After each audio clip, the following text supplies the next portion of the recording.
आज इस देश की मिट्टी के जागने का वक्त आ गया है दोस्तों। जितने भी युवा गायत्री परिवार का अंश बनकर और अंग बनकर इस पंडाल में नहीं बल्कि भारत और विश्व के एक एक कोने में उपस्थित हैं, मैं ये बात गारंटी के साथ कह सकता हूं कि उनमें से प्रत्येक के व्यक्तित्व के एक एक अंश पर परम पूज्य गुरुदेव के निर्देशों के, आदेशों के, संकेतों के हस्ताक्षर मौजूद है। आप में से प्रत्येक ने अपने अपने क्षेत्र में एक ऐतिहासिक योजना का क्रियान्वयन किया है। दोस्तों, हर एक की कहानी मैं जानता हूं और ये बात बता सकता हूं कि जिसने जिस क्षेत्र को लिया उसमें जो कार्य करके दिखाया है वो आज से पहले नहीं हुआ। ऐतिहासिक कार्य। यदि हर एक के त्याग, समर्पण, निष्ठा का उल्लेख और विवरण हम लोग यहां पर देना शुरू करें या उसको लिखना शुरू करें तो मैं कहूंगा ग्रंथों की स्याही चुक जाएगी, पर शब्द तब भी कम पड़ेंगे। इतना ऐतिहासिक कार्य, इतना विलक्षण कार्य, इतना अद्भुत अनुपम कार्य गायत्री परिवार के युवाओं के द्वारा किया गया है। जो सफलता की कहानियां हैं, जो आपके द्वारा किया गया कार्य है, उसकी गवाही तो इतिहास देगा। पर मैं एक छोटा सा उदाहरण देना चाहता हूं। हम लोग कहते हैं दोस्तों कि भारत की 65% आबादी जो है युवाओं की आबादी, इस देश की 65% पॉपुलेशन युवाओं की है। पर कभी हमने सोच करके देखा है कि उस 65% पॉपुलेशन का एक बड़ा हिस्सा क्या करने में अपने जीवन को, अपनी ऊर्जा को लगा रहा है?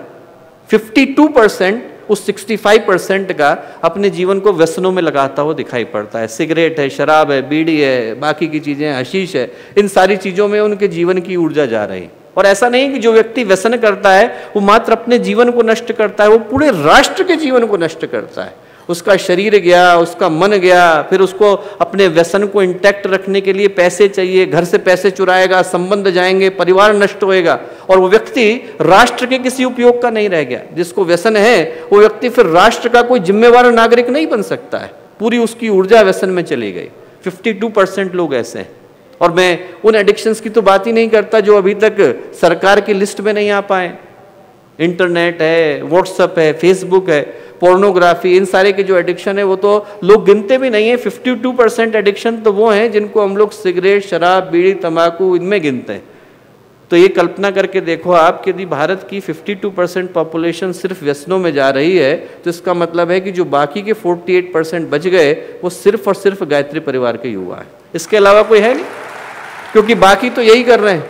तो इसका मतलब है कि जो गायत्री परिवार के युवा हैं वो अपने व्यसन की ऊर्जा को सृजन में लगाते दिखाई पड़ते हैं।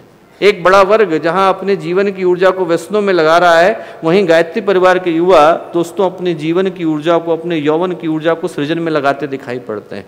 एक बहुत बड़ा वर्ग युवाओं का वो है जो पर्यावरण असंतुलन के आसन्न संकट को देखता है और देख करके भी उसकी ओर से मुंह घुमा लेता है कि मुझे तो अमेरिका जाना है, मुझे यहाँ रहना नहीं, तो क्या फर्क पड़ता है? पेड़ लगे चाहे न रहे, ऑक्सीजन रहे न रहे, आने वाली पीढ़ी को क्या मिलता है, इससे मुझे कोई फर्क नहीं, उनको कोई फर्क नहीं। पर उसके बावजूद यदि आप गायत्री परिवार के युवाओं को देखो तो गायत्री परिवार के युवा लाखों की संख्या में पेड़ लगाते, पहाड़ियां हरी करते, नदियों को जीवित करते, सरोवरों को शुद्ध करते और प्रकृति के पुत्र होने की अपनी भूमिका के साथ न्याय करते नजर आते हैं। ये गायत्री परिवार के युवा हैं। एक बहुत बड़ा वर्ग युवाओं का वो है दोस्तों जो सिर्फ सिस्टम में कोस निकालने में, नुक्स निकालने में, भगवान को नकारने में अपने जीवन का लक्ष्य मान करके बैठा है। और वहीं गायत्री परिवार के युवा व्रत करते, तप करते, साधना करते, चंद्रायण करते, दुखियों का दुख दूर करते, पतितों को राह दिखाते, भूखों को भोजन कराते दिखाई पड़ते हैं। मैं कहूँगा आंकड़ों की दृष्टि से हम कहाँ पहुँचे मैं नहीं जानता, पर अंतःकरण की पवित्रता की दृष्टि से गायत्री परिवार का एक एक कार्यकर्ता, एक एक युवा आज अवतार की श्रेणी में आकर के खड़ा हो गया है। उनका जो जीवन है वो अपने आप में किसी देवालय में बदल गया है। हमारे YouTube चैनल शांति कुंज वीडियो गायत्री परिवार को सब्सक्राइब करें एवं बेल आइकन जरूर दबाएं ताकि गायत्री परिवार की विभिन्न गतिविधियों की जानकारी आपको मिलती रहे।